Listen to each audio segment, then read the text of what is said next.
nome é Diane, eu estou aqui hoje para compartilhar mais um pouco da Palavra de Deus com você, com a sua família, onde quer que você esteja, na sua casa, no carro. A minha oração é para que a Palavra de Deus alcance o seu coração. Vamos orar? Deus querido, nós te agradecemos porque a tua palavra é viva e ela vem de encontro ao nosso coração. E hoje nós queremos nos abrir, silenciar a nossa mente para ouvir aquilo que o Senhor deseja falar conosco. Estamos aqui querendo ouvir a tua voz. Fala conosco, em nome de Jesus. Amém. Quero conversar hoje com você um pouquinho a respeito do Evangelho de Marcos, que nós viemos agora numa sequência falando do Evangelho de Marcos, e hoje nós vamos conversar sobre o capítulo 3, dos versículos 7 até o 12. Então, se você tem aí a sua Bíblia aberta para poder ler, se você tem o seu caderno para fazer suas anotações, então já deixa tudo preparado aí, porque eu tenho certeza que assim como Deus está falando comigo, vai falar com você também, e nós vamos poder juntos aqui compartilhar um pouquinho daquilo que Deus quer nos ensinar hoje, tá bom? Então vamos começar fazendo a leitura do texto, tá bom? Acompanha aí comigo. Jesus retirou-se com os seus discípulos para o mar, e uma grande multidão vinda da Galileia o seguia. Quando ouviram a respeito de tudo que ele estava fazendo, muitas pessoas procedentes da Judéia, de Jerusalém, da Idumeia e das regiões do outro lado do Jordão e dos arredores de Tiro e Sidom foram atrás dele. Por causa da multidão, ele disse aos discípulos que lhe preparassem um pequeno barco para evitar que o comprimissem, pois ele havia curado a muitos, de modo que os que sofriam de doenças ficavam se empurrando para conseguir tocar nele. Sempre que os espíritos imundos o viam, prostravam-se diante dele e gritavam: "Tu és o Filho de Deus!" Mas ele lhes dava ordens severas para que não dissessem quem ele era. Eu quero começar fazendo um comentário geral, do contexto, do que estava acontecendo ali naquela época, para depois a gente poder entender com maior profundidade aquilo que Deus quer falar conosco, e extrair lições desse texto para a nossa vida, para o nosso relacionamento com Deus. Então, o texto inicia Jesus se retirando com seus discípulos para o mar. E a gente pode observar que o texto relata que uma grande multidão seguia Jesus e os discípulos. É muito interessante porque o texto ele relata na sequência que as pessoas já estavam ouvindo a respeito das curas que Jesus realizava. E Jesus estava curando muitas pessoas, livrando, libertando de demônios. Muitas coisas estavam acontecendo. E Jesus ele é revelado, especialmente no Evangelho de Marcos, como Filho de Deus. Então as pessoas estavam ficando muito curiosas a respeito do que estava acontecendo. E você imagina só, pessoas numa situação de enfermidade, pessoas familiares que estavam ali acompanhando outros que eles sabiam que estavam aprisionados por demônios. Eles não cogitavam outra possibilidade, eles levavam mesmo até Jesus. Então não eram só os enfermos que iam, geralmente ia alguém ainda, um acompanhante, igual quando a gente vai no hospital, no médico, sempre vai alguém junto com a gente. Fato é que tinha uma multidão seguindo Jesus. E o texto, ele cita algumas cidades, e é interessante porque uma das cidades que é citada é a Idumeia. E a Idumeia, ela era a terra natal de Herodes. Então, de certa forma, ter pessoas da terra natal de Herodes indo atrás de Jesus não deixava de ser uma afronta ao governo ou uma demonstração de descrédito, como quem diz, se você resolver o meu problema, eu abro mão de tudo aquilo que eu acreditei até hoje para seguir você. A pessoa ela estava tão desesperada e tão desesperançada que ela buscava alguma coisa para poder seguir, mas tinha uma condição: ela tinha que ser curada. Jesus, ele é rico em compaixão, rico em misericórdia, e quando ele tinha contato com as pessoas que estavam enfermas, que estavam doentes, ele estava curando muitas pessoas. As pessoas que vinham até ele, que estavam endemoniadas, ele libertava. Com isso, a fama dele estava crescendo. E conforme a fama dele ia crescendo, os judeus não estavam gostando nada disso. Os judeus já estavam reclamando, chamando ele de um falso profeta e tudo mais. E a gente verifica no versículo 6 do capítulo 3 mesmo que os próprios judeus já estavam conspirando contra ele.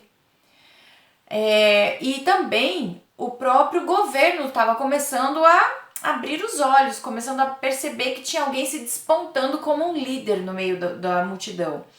E o governo começa também a preparar alguma coisa contra Jesus.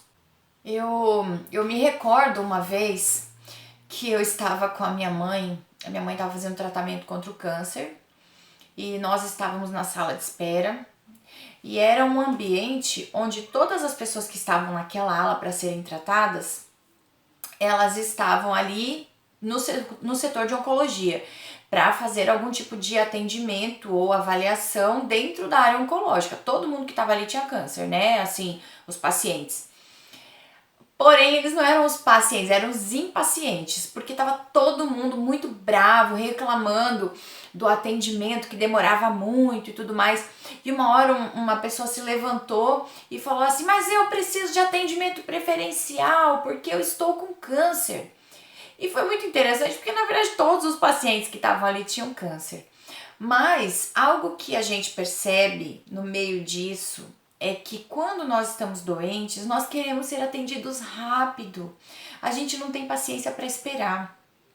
E todas as pessoas que iam até Jesus nessa situação, que seguiam, essa multidão que seguia Jesus, era uma multidão que estava enferma, de um jeito ou de outro.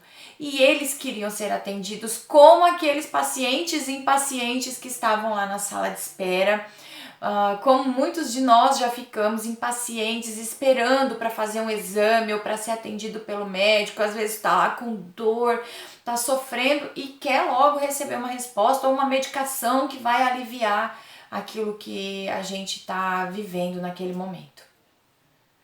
Então Jesus ele pede para os seus discípulos para que deixem ali um barco à disposição dele para que ele possa se refugiar para não ser esmagado pela multidão. Imagina aquele show, né, bem agitado, tipo a gente vê muitas vezes o Rock in Rio, um monte de gente na beira daquela grade de proteção, né? Você vê as pessoas até assim meio para frente, todo mundo meio amassado ali, mas mal consegue levantar os braços porque tá todo mundo se comprimindo. Jesus queria evitar isso, então ele pede para os seus discípulos que deixem um barco à disposição dele ali para que ele possa se refugiar e não ser comprimido pela multidão, porque as pessoas queriam de todas as maneiras tocar em Jesus, na esperança de serem curadas. Então, esse é o pano de fundo desse texto. Tem um detalhe no último versículo, no versículo 12, que a gente pode observar. Nos versos 11 e 12, Jesus ele curava muitas pessoas e todas as vezes que os espíritos imundos encontravam com Jesus, o que eles faziam, que o texto está narrando pra gente? Eles se prostravam e eles gritavam: tu és o Filho de Deus. E Jesus dava ordens severas para que eles fizessem o quê? Ficassem em silêncio, para que eles não dissessem quem ele era. E aí a gente olha para esse texto e fala: mas por quê? Por que Jesus dava essa ordem para os demônios? Não era interessante, já que Jesus era o Messias, que ele fosse o mais conhecido possível, que até os demônios anunciassem quem ele era, para que todos soubessem que de fato ele era o Messias, que ele era o Filho de Deus, aquele a quem o povo realmente estava esperando? Então fica a pergunta: por que Jesus dava ordem para os demônios para que os demônios se calassem? Existe uma expressão utilizada e aparece com muita frequência no Evangelho de Marcos, Jesus dando essa ordem para que as pessoas e os demônios não espalhem quem ele era. A expressão teológica que é utilizada para isso é o segredo messiânico. Por que é que Jesus insistia para que não dissessem, não divulgassem quem ele era? Então é um segredo messiânico. E esse segredo, ele se dá por dois motivos. Essa solicitação de Jesus nesse segredo. Ela se dá primeiramente por causa dos líderes do judaísmo. Como nós falamos no versículo 6, eles já estavam tramando alguma coisa para poder conspirar contra Jesus. Eles queriam de alguma forma pegar Jesus, seja num vacilo, seja em alguma coisa que contradissesse as leis do judaísmo, o código do Torá. Então eles já estavam sondando Jesus e todo mundo ali ficando na espreita para de alguma forma conseguir pegar Jesus em alguma situação. O grande problema é que até os judeus que estavam seguindo Jesus, eles estavam seguindo Jesus com a intenção errada. Eles acreditavam que Jesus era um curador, uma pessoa que estava ali disponível para curar as enfermidades das pessoas e que esse era um dos grandes papéis daquele que seria o enviado de Deus, o ungido de Deus, o Messias. E tinha um grande detalhe que certamente você já ouviu, mas que era fundamental para essa decisão de Jesus, associando isso aos líderes judeus. Eles acreditavam que o libertador que viria, que esse ungido de Deus viria para tornar o povo de Israel numa grande nação, numa nação que seria dominante inclusive politicamente sobre aquele governo atual. Eles acreditavam que esse Messias elevaria o patamar de Israel. E Jesus então pede silêncio para que essa expectativa não fosse gerada no coração dos líderes judeus.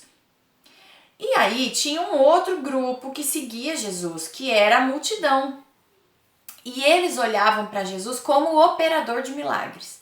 Então eles ouviam falar que tinha alguém curando, eles corriam atrás. Você já ouviu nos dias de hoje alguma situação como essa? Porque algum pastor que curou, um que tem a oração forte, alguma situação como essa e que atrai multidões, mesmo que tenha que dar alguma coisa em troca. Infelizmente isso não é um privilégio só dos dias de hoje. Na época de Jesus já era assim, antes mesmo de Jesus era assim também. Muitas vezes as pessoas seguem os grandes líderes pelo que eles fazem e não pelo que eles são. E Jesus estava querendo inverter um valor aí. Por isso, o título da nossa mensagem de hoje é Uma Pausa na Pausa. Quando nós olhamos para esse texto, nós entendemos que Jesus, ele está preparando o cenário para a chamada dos seus 12 discípulos. Tinha uma multidão que seguia Jesus, mas ele queria poucos perto dele naquele momento. Por quê? Porque Jesus, ele não queria só pessoas que seguissem ele, ou porque estavam medindo ele, porque estavam estudando quem ele era para saber o que ele ia fazer e conspirar contra ele. E ele também não queria uma multidão seguindo ele, simplesmente pelo que ele fazia, pelos seus milagres, embora ele tivesse muita compaixão dessa multidão, muito amor por cada vida que estava ali, aqueles que estavam enfermos e os que não estavam também, aqueles que reconheciam suas necessidades e aqueles que não reconheciam. Mas Jesus, ele estava buscando naquele momento muito mais do que uma exponência mundial, muito mais do que status, muito mais do que revelar quem ele era. Ele queria ter seguidores que o conhecessem de verdade.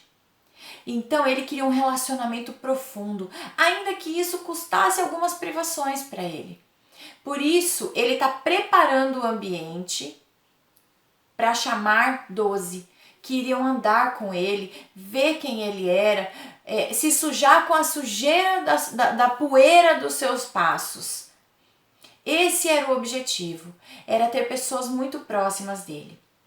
E por que uma pausa na pausa? Hoje a gente está vivendo um momento onde está todo mundo ainda meio isolado, todo mundo retomando, a normalidade da sua vida. Porém, Jesus, ele está convidando a mim e a você para a gente descansar um pouquinho, para a gente parar, para a gente fazer uma pausa. Mas não é uma pausa assim, agora eu vou entrar de férias. Não, é uma pausa de certa forma para o trabalho. É uma pausa para a gente revisitar os nossos valores. É uma pausa para a gente rever as nossas atividades e as nossas prioridades. Pergunta para mim e para você: por que é que nós seguimos Jesus? Se nós estivéssemos no meio daquela multidão, como Jesus nos identificaria? Como aqueles que estão correndo atrás do milagre? Como aqueles críticos que estão andando atrás de Jesus esperando alguma coisa acontecer? Como Jesus nos identificaria? Ou será que Jesus nos escolheria no meio da multidão para sermos aqueles que caminhariam com Ele e aqueles que conseguem aprofundar o relacionamento com Jesus? Então eu quero convidar você a sondar o teu próprio coração. Assim como eu estou sondando o meu também aqui, perguntando: Jesus, como que o Senhor me identifica no meio de todos aqueles que te seguem? Eu quero ser aquela que aprofunda o relacionamento com Jesus. Eu quero ser aquela que segue Jesus não só pelo que Ele faz, mas por quem Ele é. Porque tudo que nós vivemos nessa vida passageira, nós somos forasteiros aqui. Nós estamos aqui só de passagem. E tudo que a gente vive aqui são flashes do que está por vir. Então nós desfrutamos de algumas curas, de alguns milagres, nós vemos às vezes na vida de outras pessoas e testemunhamos isso. Mas são apenas flashes.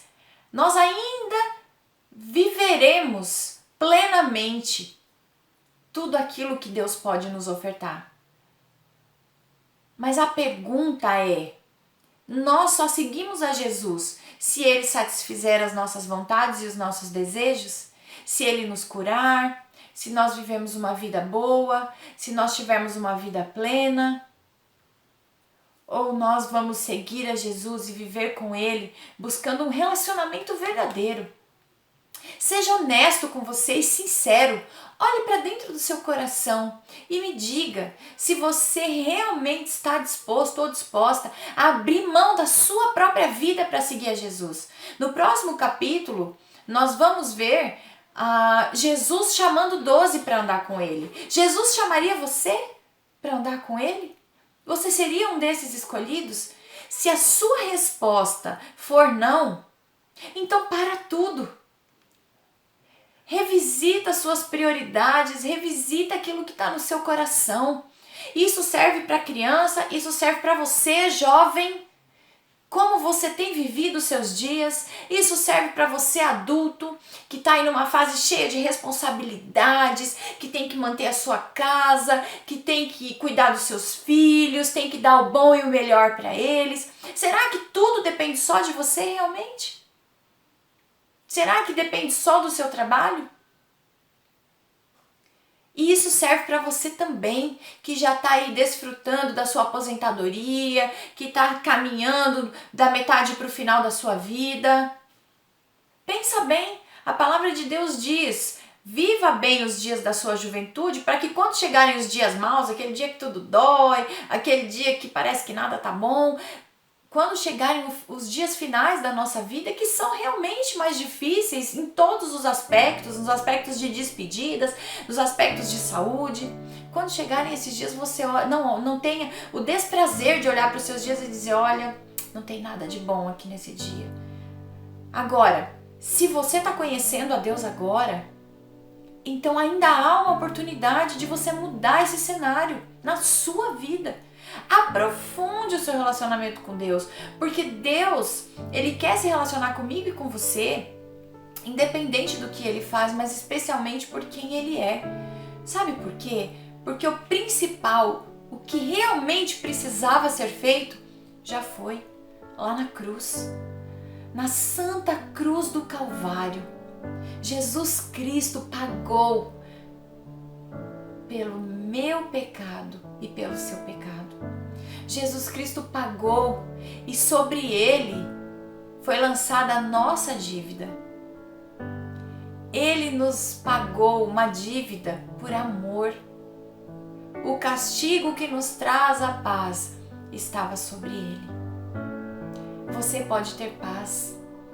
Você pode ser um seguidor de Jesus, não só porque você ouviu falar alguma coisa que ele faz, mas porque você é chamado por Deus, escolhido por ele, para desenvolver uma vida de relacionamento profundo com ele, ouvindo a voz dele e seguindo aquilo que ele deseja para mim e para você. Isso é muito mais do que simplesmente orar. Isso tem que direcionar toda a nossa vida, todas as nossas ações. Quem nós somos. Mas você só vai descobrir a boa, perfeita e agradável vontade de Deus se você se lançar, se você deixar que Ele te liberte, porque enquanto você não abrir a porta, Ele não entra. Ele não é um ladrão que bate na porta, que estoura a janela. Ele é educado. Ele bate na porta e se você abrir, então ele entra. Abra a porta do seu coração. Deixe Jesus entrar. Dependa dele. Confie no seu amor. A palavra de Deus diz que no amor não existe medo, porque o perfeito amor joga fora todo medo. Então não tenha medo. Deixa Jesus cuidar de você. Ele é o Senhor e no tempo certo Ele vai se revelar, no tempo certo Ele vai agir. Confia e espera. Isso deve abranger as nossas orações, isso deve abranger as nossas atitudes, quem nós somos e o que nós fazemos. Eu convido você a sondar o seu coração e realmente verificar se você tem tido um relacionamento superficial com Jesus ou se você está deixando Ele cuidar de você nas profundezas, limpar o seu coração, renovar quem você é, mudar a sua vida de verdade, não ficar só na religiosidade, mas viver uma vida profunda com Ele. Faça uma pausa nessa pausa que nós estamos vivendo como mundo, como humanidade, e deixa Jesus invadir o seu coração. Deixa Ele entrar na sua casa e fazer morada. Esse é o desejo para mim e é o meu desejo para você.